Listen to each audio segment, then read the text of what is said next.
Teman-teman yang dirahmati Allah Subhanahu wa taala. Ternyata tidak semua orang yang beramal itu akan mendapatkan kebahagiaan. Bahkan ada sebahagian orang yang telah letih beramal, telah banyak beramal, tapi dia malah dicampakkan ke dalam api neraka. Amilatun nasibah. Ketika mereka beramal begitu banyak, begitu letihnya, tasla narun hamiyah, maka mereka dicampakkan ke dalam api neraka. Apa yang menyebabkan mereka dicampakkan ke dalam api neraka? Padahal amalan mereka begitu banyaknya, yaitu dikarenakan amalan mereka tidak diterima di sisi Allah Subhanahu wa taala. Apa yang menyebabkan amalan seorang hamba tidak diterima di sisi Allah Subhanahu wa taala? Salah satunya adalah dikarenakan dia tidak mengikuti apa yang telah dicontohkan, dituntunkan oleh Rasulullah sallallahu alaihi wasallam dalam sebuah hadis yang diriwayatkan oleh Imam Al-Bukhari dan Muslim dari ibunda kita Aisyah radhiyallahu anha. Beliau sallallahu alaihi wasallam, Nabi sallallahu alaihi wasallam bersabda, "Man ahdatha fi amrina hadza ma laysa minhu fahuwa raddun." Barang siapa yang mengada-adakan hal baru dalam urusan agama kami ini yang bukan berasal darinya, maka amalan tersebut tertolak, tidak diterima di sisi Allah Subhanahu wa taala. Dalam hadis riwayat Muslim, Rasulullah sallallahu alaihi wasallam bersabda, "Man amila amalan laysa alaihi amruna fahuwa raddun." Barang siapa yang melakukan suatu amalan yang mana amalan tersebut tidak pernah dicontohkan, dituntunkan dalam agama ini, maka amalan tersebut termasuk tertolak, tidak diterima di sisi Allah Subhanahu wa taala. Melalui hadis yang mulia ini, Nabi sallallahu alaihi wasallam menjaga kemurnian Islam dari orang-orang yang melampaui batas. Hadis ini merupakan jawami'ul kalim, kalimat yang singkat namun penuh dengan makna yang mengacu pada berbagai nas Al-Quran yang menyatakan bahawa keselamatan seseorang hanya akan didapatkan dengan mengikuti petunjuk Rasulullah sallallahu alaihi wasallam tanpa menambahnya sedikit pun atau menguranginya sedikit pun. Hal ini sebagaimana firman Allah Subhanahu wa taala dalam surah yang ketiga Ali Imran pada ayat ke-31. Qul in kuntum tuhibbunallaha fattabi'uni yuhibbukumullahu wa yaghfir lakum dzunubakum wallahu ghafurur rahim. Katakanlah hai Muhammad, kalau seandainya kalian cinta kepada Allah, maka buktilah cinta kalian kepada Allah dengan mengikutiku, dengan mengikuti Muhammad sallallahu alaihi wasallam, maka kalian akan mendapatkan cinta Allah dan kalian akan diampuni dosa-dosa kalian, dan Allah adalah Maha Pengampun lagi Maha Penyayang. Dan Allah Subhanahu wa taala juga tidak akan menerima suatu ibadah, suatu amalan yang tidak sesuai dengan yang diajarkan Rasulullah sallallahu alaihi wasallam. Dalam surah Ali Imran pada ayat yang ke-85 Allah berfirman, "Wa may yabtaghi ghairal islami dinan falan yuqbala minhu wa huwa fil akhirati minal khasirin." Dan barang siapa yang mencari ajaran selain Islam, maka agamanya tidak diterima di sisi Allah Subhanahu wa taala dan termasuk orang-orang yang merugi. Kenapa mereka tidak diterima agamanya? Karena mereka mengambil agama, mengambil suatu ajaran yang bukan berasal dari ajaran Nabi Muhammad sallallahu alaihi wasallam, yaitu selain daripada ajaran Islam.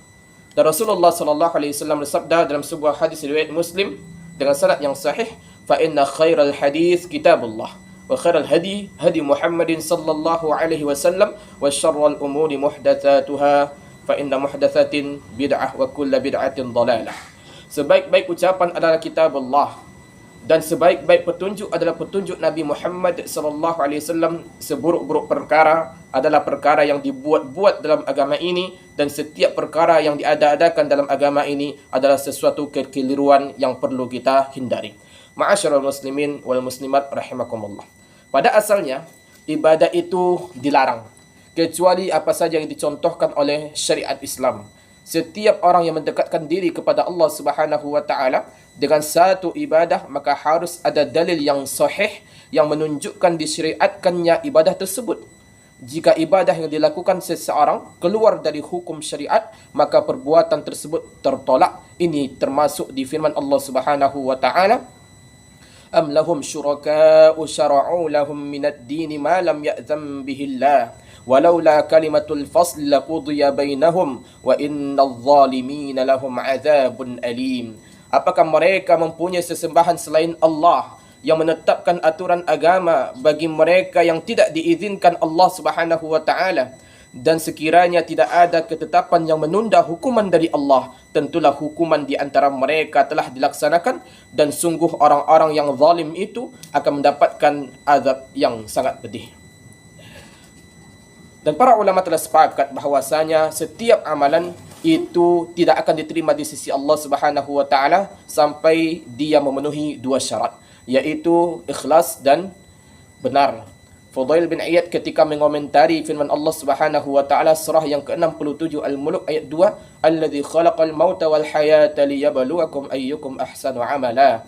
Allah yang telah menciptakan adanya kematian dan kehidupan, Allah menguji kalian siapa di antara kalian yang paling baik amalannya.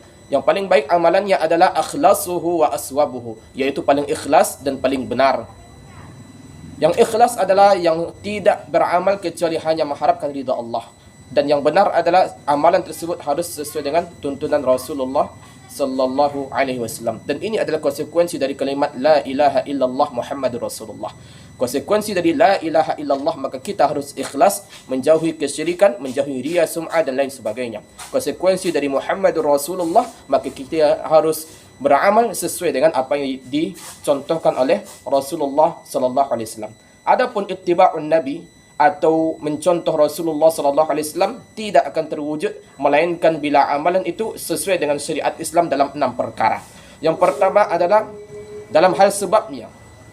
Jika seseorang melakukan suatu ibadah kepada Allah dengan sebab yang tidak disyariatkan, maka ibadah tersebut termasuk yang akan tertolak. Yaitu di antaranya adalah seseorang yang beribadah secara khusus untuk mengagungkan bulan Rajab. Yaitu ketika seseorang melakukan salat khusus di bulan Rajab, maka ini tidak diterima di sisi Allah Subhanahu wa taala sampai kalau benar-benar ada dalil yang menjelaskan tentang yang sahih, yang ada menjelaskan tentang ibadah di bulan Rajab secara khusus adalah ibadah yang diajarkan oleh Rasulullah sallallahu alaihi wasallam. Yang kedua, yaitu berdasarkan jenisnya. Artinya ibadah tersebut harus sesuai dengan syariat Islam berdasarkan jenisnya. Seperti seseorang yang menyembelih kurban. Kurban telah ditetapkan yaitu bahimatul an'am, yaitu binatang ternak. Tapi kalau ada orang yang berkurban dengan kuda, maka kurbannya tidak sah karena dia mengambil jenis yang bukan jenis hewan kurban. Yang ketiga adalah kadarnya atau bilangannya. Seperti seseorang yang menambah salat zuhur menjadi 5 rakaat, atau salat subuh menjadi 3 rakaat, atau salat maghrib menjadi 4 rakaat, maka ini tidak diterima di sisi Allah karena menyalahi atau tidak sesuai dengan tuntunan Rasulullah sallallahu alaihi wasallam. Kemudian yang keempat adalah kaifiatnya, caranya, cara yang ia lakukan terhadap ibadah tersebut. Sebagai contoh, seseorang yang salat, dia sujud dahulu baru dia rukuk, maka dia tidak diterima salatnya karena salatnya tidak sesuai dengan tuntunan Rasulullah sallallahu alaihi wasallam. Atau ada orang yang menunaikan ibadah haji bukan di kota Makkah melainkan di tempat yang lainnya, maka tidak diterima di sisi Allah Subhanahu wa taala karena tidak sesuai dengan tuntunan Rasulullah sallallahu alaihi wasallam. Kemudian yang kelima adalah tentang waktu. Seperti seseorang yang menunaikan ibadah haji di selain bulan-bulan haji, maka tidak diterima di sisi Allah Subhanahu wa taala. Atau ada orang yang salat di luar waktunya, baik sebelum waktu salat atau keluar waktu salat, ini juga tidak diterima di sisi Allah Subhanahu wa taala. Seseorang yang menyembelih hewan kurban sebelum masuk waktu setelah salat Idul Adha, maka juga tidak diterima di sisi Allah Subhanahu wa taala. Kemudian yang terakhir, yang keenam adalah tempat.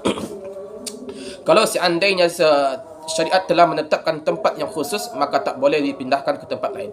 Contoh, ibadah iktikaf hanya dilakukan di masjid. Maka barang siapa yang iktikaf selain daripada di masjid, seperti di lapangan atau di rumah atau di kamar, maka itu tidak diterima di sisi Allah Subhanahu wa taala, termasuk orang yang melakukan ibadah haji selain di kota Makkah karena tempatnya adalah di kota Makkah. Kemudian ma'asyiral muslimin wal muslimat rahimakumullah.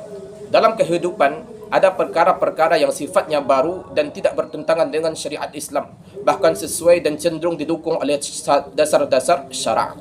Maka perkara-perkara tersebut diterima. Para sahabat banyak mencontohkan hal ini, seperti pengumpulan Al-Quran pada masa Abu Bakar As-Siddiq, penyeragaman bacaan Al-Quran pada masa Uthman bin Affan dengan mengirimkan salinan-salinan mushaf ke berbagai penjuru disertai dengan para qari. Contoh lainnya, yaitu penulisan ilmu nahwu, yaitu tafsir, sanad-sanad hadis dan berbagai ilmu lainnya, baik teori maupun bersifat empiris yang sangat bermanfaat bagi manusia dan dapat mendorong terwujudnya pelaksanaan hukum Allah di muka bumi ini. Maka ini tidak masalah dan ini bukan perkara yang ditolak dalam syariat Islam.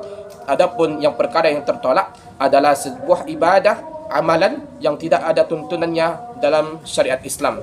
Di antara faedah yang dapat kita ambil dari hadis yang mulia, hadis Ibunda Aisyah ini, yang pertama, yaitu kita dapat pahami bahwasanya barang siapa yang mereka-reka mengada-ada suatu amalan, maka dosanya ia sendiri yang menanggungnya dan amalan tersebut tertolak, tidak diterima di sisi Allah Subhanahu wa taala. Yang kedua, setiap larangan cenderung pada dampak kerusakan. Yang ketiga, agama Islam sudah sempurna, tidak perlu ditambah-tambah atau dikurangi, karena Allah Subhanahu wa taala berfirman, Al-yawma akmaltu lakum dinakum wa atmamtu alaikum ni'mati wa raditu lakumul Islam madina.